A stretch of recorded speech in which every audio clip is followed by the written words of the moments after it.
The Old Fisherman. Once, a group of fishermen went out to sea. Their leader was an old, intelligent, and wise fisherman. He always guided them well.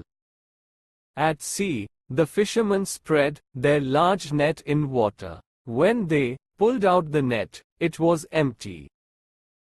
This happened about 2 or 3 times, and the fishermen lost heart. But their leader advised them to keep trying. Once again, the fishermen threw in the net. It felt heavy when they pulled it out.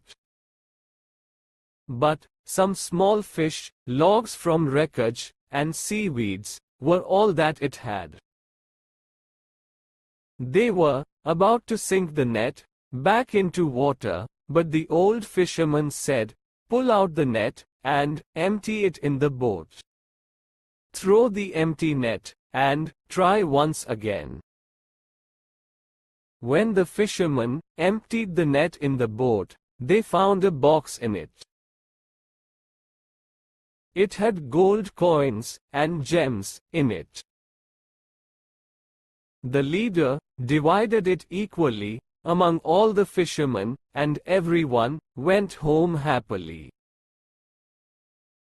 It is truly said that one must not leave any work unfinished if one wants to enjoy the fruits of labor.